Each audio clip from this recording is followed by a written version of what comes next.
sesuatu yang aku lakukan adalah untuk kemuliaan nama-Mu.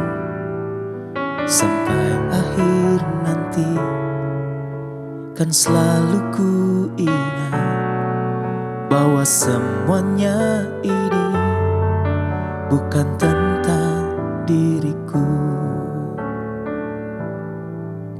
Segala sesuatu yang aku lakukan adalah untuk kemuliaan nama-Mu.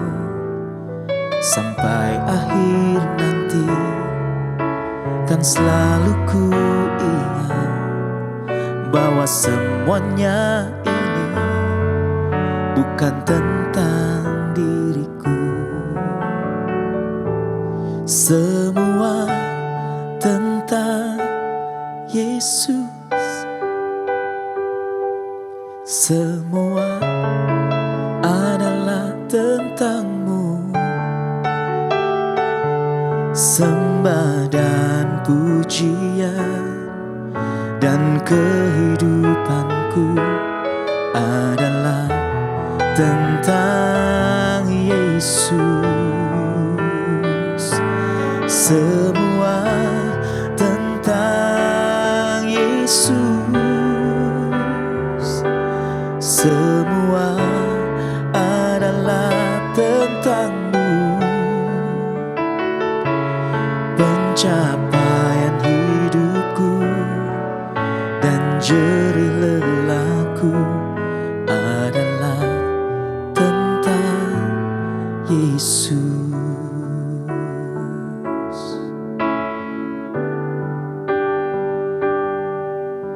Meskipun semua direnggut dariku, namun yang tetap tinggal teguh hanyalah Kau Yesus.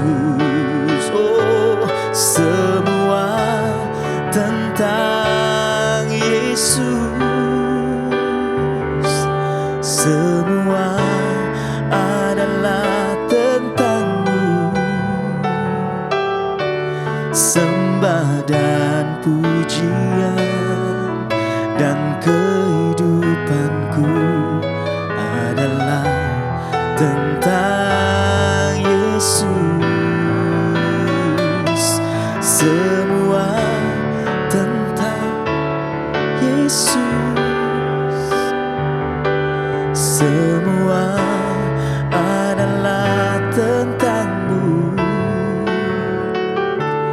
Pencapaian hidupku dan jerih lelahku adalah tentang Yesus.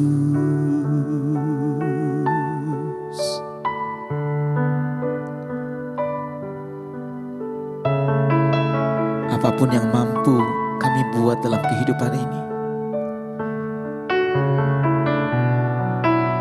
apapun yang mampu kami capai dalam hidup ini, Tuhan, semua karena Tuhan dan semua untuk Tuhan. Biar kami selalu ingat bahwa semuanya adalah hanya tentang Yesus Kristus, Tuhan.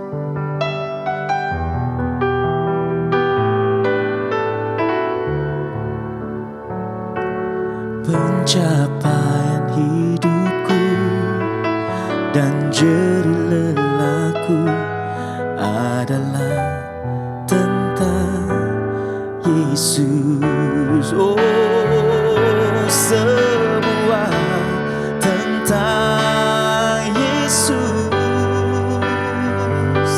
Semua adalah tentang-Mu. Pencapaian hidupku dan jerih lelahku adalah tentang Yesus. Pencapaian hidupku dan jerih lelahku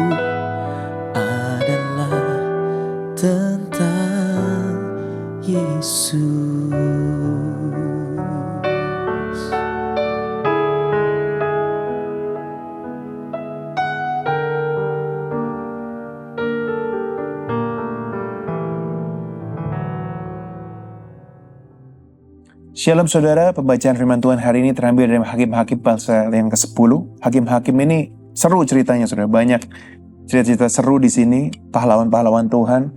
Di Hakim-Hakim 10 ini sebelum cerita tentang Yefta di Hakim-Hakim 11. Tapi yang menarik di ayat-ayat ini saudara, kalau sudah pelajari Hakim-Hakim 10, terutama di ayat ke-6 ke atas, di sini ceritanya bangsa Israel berbuat dosa lagi di hadapan Tuhan.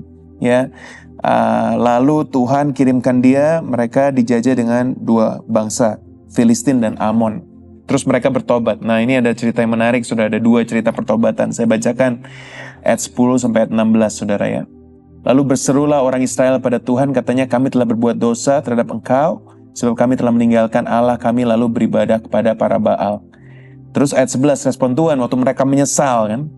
Tuhan bilang gini, bukankah aku yang telah menyelamatkan kamu dari tangan orang Mesir, orang Amori, Bani Amon, orang Filistin, Sidon, suku Amalek, Maon, yang menindas kamu ketika kamu berseru kepadaku. Tapi kamu telah meninggalkan aku dan beribadah kepada Allah lain.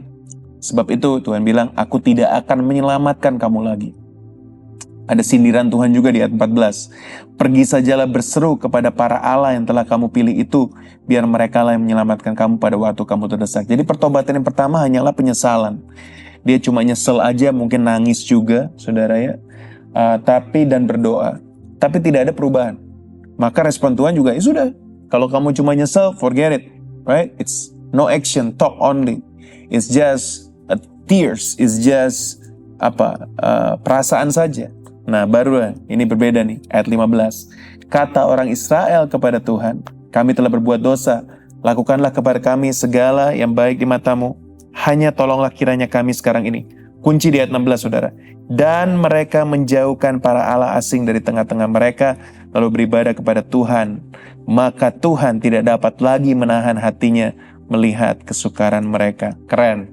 Apa bedanya pertobatan pertama dan pertobatan kedua? Pertobatan pertama hanyalah penyesalan, menghapus rasa bersalah sesaat tanpa perubahan arah hidup. Ya. Tapi pertobatan sejati ayat 16 ini adalah apa? Mereka menjauhkan para Allah asing. Jadi mereka do something about it. Saudara, kata pertobatan bahasa Yunani adalah metanoia, di mana ilustrasinya seorang yang berjalan di padang gurun, mereka jalan terus, dan kalau mereka terus berjalan mereka mati. Maka itu metanoia adalah mereka berbalik arah ke jalan yang benar. Saudara, pertobatan sejati selalu diikuti tindakan nyata. Tuhan tidak terkesima atau tertarik atau impress dengan air mata kita waktu kita nangis-nangis bertobat. Tapi Tuhan tertarik waktu kita mulai lakukan sesuatu yang berbeda. Saya mau encourage saudara pada hari ini. Kalau saudara struggle dengan dosa, saudara mungkin ada ikatan dosa, jangan cuma menyesal, tapi cari apa sumber dosa itu. Apakah sumber dosa itu adalah dari tontonan, atau dari media, atau dari buku, atau dari mana? Saya nggak tahu. Nah, saudara do something untuk melenyapkan sumber dosa itu. Saudara tahu kelemahan saudara. Kalau memang saudara gampang terganggu pikirannya saat saudara melihat sesuatu atau media sesuatu, saudara bisa singkirkan media itu. Saudara bisa jauhkan device-device yang membuat saudara mungkin mudah jatuh dalam dosa. Mungkin saudara terikat dengan rokok contohnya, atau vape, atau apapun itu. Kalau saudara tahu itu kelemahan saudara, mulailah buang semua ikatan-ikatan yang ada di rumah saudara, dan saudara harus bergaul dan berteman dengan orang-orang yang tidak punya habit seperti itu. Maka itu akan sangat membantu saudara. Karena kalau saudara hanya menyesal saja, berdosa lagi, lalu berdoa lagi, berdoa lagi, lama-lama ini menjadi sesuatu yang kebal, dan Tuhan tidak impress dengan penyesalan saudara. Tuhan impress dengan pertobatan saudara. Marilah saudara seperti bangsa Israel di ayat yang ke-16, mereka menjauhkan para Allah asing. Mari kita jauhkan hal-hal yang selama ini mengganggu hubungan kita dengan Tuhan. Supaya hubungan kita di mata Tuhan bersih, kita benar, sehingga kita punya hubungan yang sehat dengan Tuhan. Ini keren loh ayat 16, katakan apa? Maka Tuhan tidak dapat lagi menahan hatinya melihat kesukaran mereka. Wow, waktu orang sungguh-sungguh bertobat, Tuhan semarah apapun saudara, Dia gak tahan loh lihat pertobatan saudara. Dia akan segera tolong saudara, Dia akan segera jamah saudara, dan Dia selalu memberikan yang terbaik buat saudara. Kita berdoa sama-sama hari ini. Kami bersyukur Bapa, kami berdoa kalau ada hal yang perlu kami singkirkan dalam hidup kami. Kami mau bertobat. Kami mau lakukan hal yang benar. Kami rindu berjalan sesuai dengan firman Tuhan. Kami rindu Tuhan gak cuma no action talk only, tapi kami rindu supaya our talk and our feelings and our words itu diikuti dengan perbuatan, di mana kami menjauhkan Allah-Allah yang tidak berkenan di hadapan Tuhan. Kami berbalik dari jalan yang jahat. Kami serius mengiring Tuhan. Biarlah itu menjadi visi dan tujuan hidup kami, Tuhan, untuk senantiasa berjalan bersama Tuhan. Terima kasih Bapa, ampuni kami segala kesalahan kami, seperti kami mengampuni orang yang bersalah kepada kami. Thank you Lord, be with us the whole day, even the whole week. In Jesus' name we pray, amen. God bless you, see you at church. Hakim-Hakim 10. Tola. Sesudah Abimelech, bangkitlah Tola bin Pua bin Dodo, seorang Isahar, untuk menyelamatkan orang Israel. Ia diam di Samir, di pegunungan Efraim, dan ia memerintah sebagai hakim atas orang Israel 23 tahun lamanya. Kemudian matilah ia, lalu dikuburkan di Samir. Yair. Sesudah dia, bangkitlah Yair, orang Gilead, yang memerintah sebagai hakim atas orang Israel 22 tahun lamanya. Ia mempunyai 30 anak laki-laki, yang mengendarai 30 ekor keledai jantan, dan mereka mempunyai 30 kota, yang sampai sekarang disebutkan orang Hawat Yair, di tanah Gilead. Lalu matilah Yair dan dikuburkan di Kamon. Israel ditindas oleh Bani Amon. Orang Israel itu melakukan pula apa yang jahat di mata Tuhan. Mereka beribadah kepada para Baal dan para Ashtoret, kepada para allah orang Aram, para allah orang Sidon, para allah orang Moab, para allah Bani Amon, dan para allah orang Filistin. Tetapi Tuhan ditinggalkan mereka dan kepada Dia mereka tidak beribadah. Lalu bangkitlah murka Tuhan terhadap orang Israel, dan Ia menyerahkan mereka ke dalam tangan orang Filistin dan Bani Amon. Dalam tahun itu juga orang Israel ditindas dan diinjak mereka. 18 tahun lamanya mereka memperlakukan demikian semua orang Israel yang di seberang sungai Yordan di tanah orang Amori yang di Gilead. Dan Bani Amon pun menyeberangi sungai Yordan untuk berperang melawan suku Yehuda, suku Benyamin, dan keturunan Efraim, sehingga orang Israel sangat terdesak. Lalu berserulah orang Israel kepada Tuhan.